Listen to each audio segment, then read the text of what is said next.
Hey guys, welcome to this lesson. It's going to be on identifying the conclusion, which is a foundational lesson for almost every single question type on this test. Okay? I think we all know what this question type is trying to get us to do. It's literally in the name. We want to identify the conclusion. Okay? So no reason to make these fellas any harder than they actually are. They're strictly about what was said. All right? What are we supposed to be persuaded of? So to accomplish this, we're going to be taking a look at a few things in this lesson.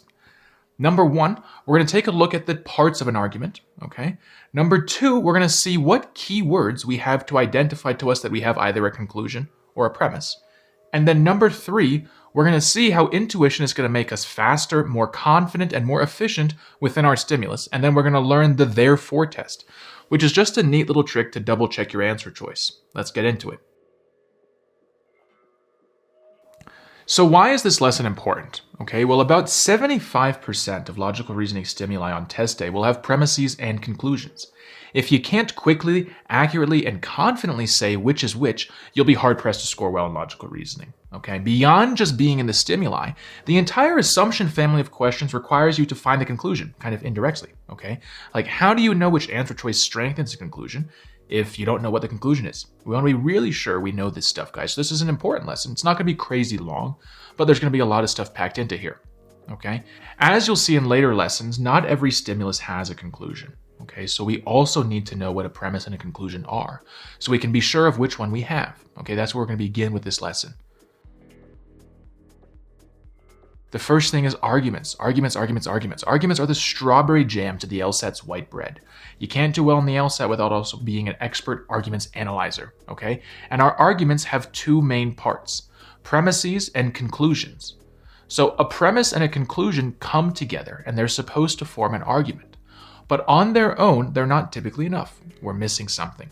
And that thing is reasoning, okay? Reasoning is what holds all of this stuff together. To connect it to my analogy from a second ago, reasoning would be the peanut butter. Strawberry jam sandwich is okay, but it's so much better with peanut butter added, okay? The same way that even though an evidence and a conclusion might sound convincing, without the reasoning, it's typically not very good, okay? We have literally this entire course dedicated to breaking down different types of reasoning, judging reasoning, strengthening and weakening reasoning, okay? This lesson, though, it focuses on the boring parts of our sandwich, the premise and the conclusion. So first up, let's define them. A premise is a fact or statement that supports a conclusion. It's the why for why should we believe or accept a statement. If you are struggling to identify a premise, ask yourself these questions. What has the author done to persuade me? Why should I believe the argument? What evidence is there to back this up? Okay, so that's for a premise. A conclusion is a statement that logically follows from one or more of the other statements, okay? So the conclusion either states or sums up the author's point. So again, if you struggle with figuring out the conclusion, ask yourself these questions. What is the author trying to persuade me of? What am I supposed to be left with? What point follows from the rest of the other points, okay? Which kind of gets me to the next idea, which is a conclusion versus the main conclusion. Okay, a conclusion is just any statement that is supported by another statement, okay? The main conclusion is a statement that is supported by other statements, but itself does not support another statement. And that difference is really key. We have a whole lesson talking about intermediate conclusions versus main conclusions later on in this course, so we're going to leave that there for now, okay? For now, we're going to get into keywords. So we have two different ways to identify the main conclusion, and the first are these keywords, okay? These keywords can actually be used to find the premise and the conclusion, and it's a pretty simple strategy too. All you have to do is memorize these, recognize them within your stimulus, and then go on about your business, okay? So I'm gonna go ahead and put these words up on the board now. I want you guys to screenshot them and add them to your little collection of flashcards I've been having you make, okay? So now that we've introduced them, I want to give you a little warning regarding the keywords. They are not a cut and dry rule. Just because you have a conclusion indicator doesn't mean you have the main conclusion. Please don't fall for that, okay? LSAT knows that tutoring material is out there and will take advantage of people trying to approach this test too formulaically.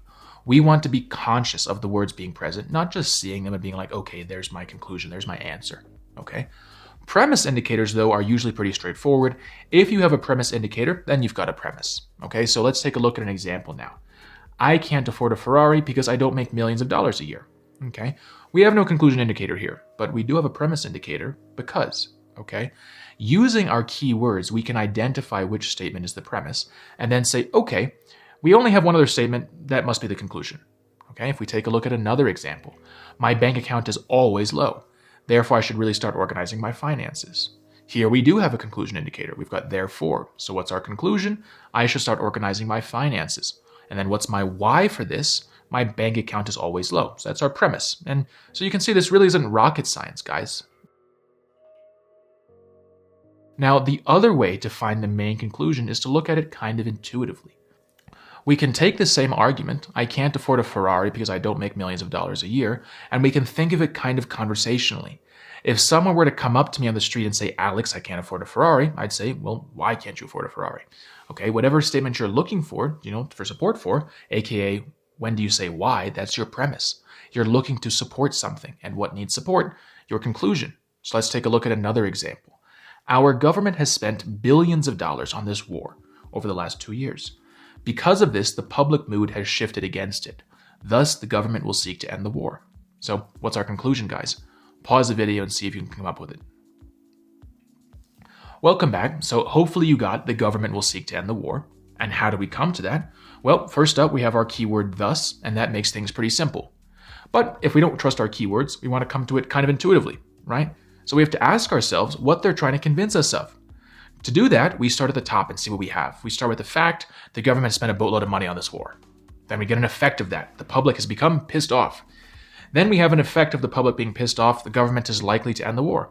And that's it. We just kind of follow the breadcrumb trail to our conclusion. We've got a cause, we have an effect. Okay? I think definitely a lot of the time people seriously overcomplicate this concept. We want to simplify it. Just ask yourself, what are my statements trying to convince me of? What did I leave this argument with? Okay? So last up in this lesson, we have the therefore test.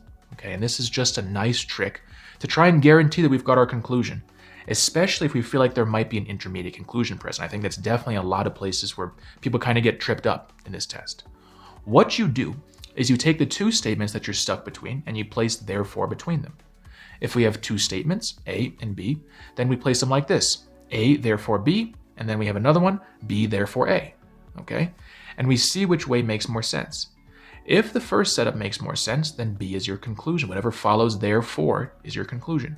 If the second setup makes more sense, then A is your conclusion by the same rule. Now that you know that what keywords are, and you know that therefore is a conclusion keyword, you should see kind of how practically this intuitively makes sense. If we want to apply this to my example before, we can say the public mood has shifted against the war, therefore the government will seek to end the war. Okay, that's our first statement. Our second statement, the government will seek to end the war, therefore the public mood has shifted against the war. Which way makes more sense? Definitely the first one, I would think. So the government will seek to end the war is our conclusion. Okay, so that kind of sums up this lesson.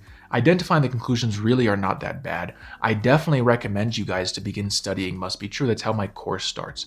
Because if you can build kind of foundation there for what validity is and what a perfect argument looks like, it's not too hard to just find an answer choice that restates your main conclusion when you have this question type.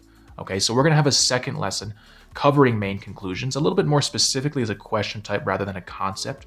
We're going to work some problems in that lesson. And then by the end of that one, you should be having main conclusions be a freebie question. Main conclusion is about one of 4 questions in logical reasoning. You really don't ever want to miss one of them. And the reason for that is that it's foundational. Okay? If you can't find the conclusion for something, you will never be able to find the assumption for the conclusion.